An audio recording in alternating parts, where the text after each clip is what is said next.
did a song ago in 1990 where you said that it is a requirement, or one of you said that it's a requirement to record music that stands that exists without losing values. Okay. Yeah, I know. It's like I came across that quote. I was like, that's a great quote. Yeah. And I think that you Sounds guys a little it sounds a little corporate. it does a little I'll bit. take it. Yeah. Yeah, but I think that's what you guys have done. There's something ringing. Stop that. I think you guys have done that. I think a lot of the themes from Flood are very on point for today as well. Okay.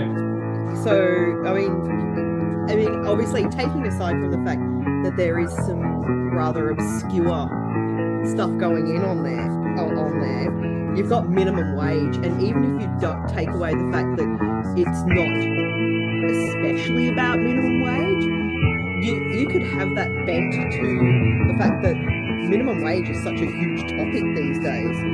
Well, yeah. No, I mean that song is about nothing other than minimum wage. Yeah. Actually, that's the only lyrics plus Yeah. the whip crack. Yes. So yeah, I think that's fine. In fact, that's one of the rare songs where you can actually really say what that song is about. Yeah.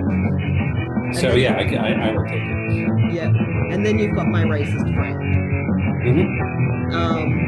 I came from a place where race was quite divisive, and I do remember having friends singing that to other people who may have said inappropriate things back in the day. Yeah, so that's probably, calling out your friends, I think, has become a big thing these days. Don't let your friends get away with crap, Sure. your crap behaviour. So how do you think that slots into that sort of? I should tell you, I think when that song was written by John Flansburgh, Yep. and I think at the time, having grown up in a very liberal community in Massachusetts, and then having moved to New York, I have to say I was not under the impression that race hatred or prejudice was. It seemed like such a thing of the past at that time when John wrote the song, which was in the late '80s. And I'm embarrassed to say now, like I kind of felt like, was this really?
you know, are we sort of virtue signaling? I hate that expression, but it kind of felt a little bit like everybody we know is already on this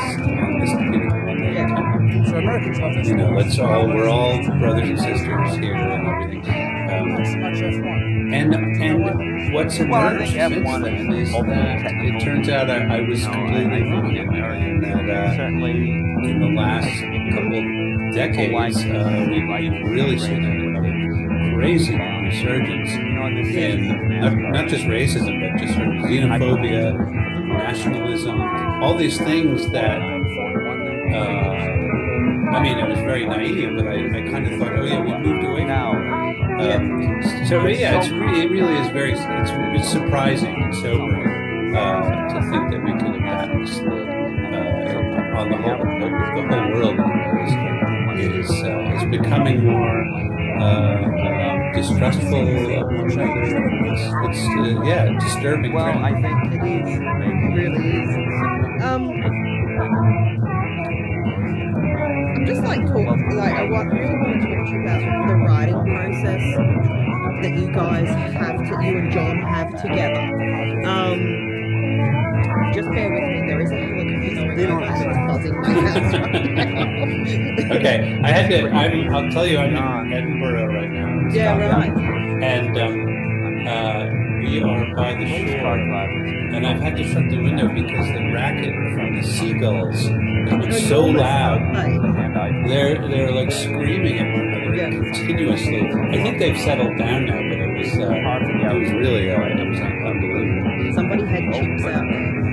Must have, yeah. They love a chip. So the writing process. So is it sort of a jam process for you guys, or does it sort of germinate separately and then you come together and like handle this to each other?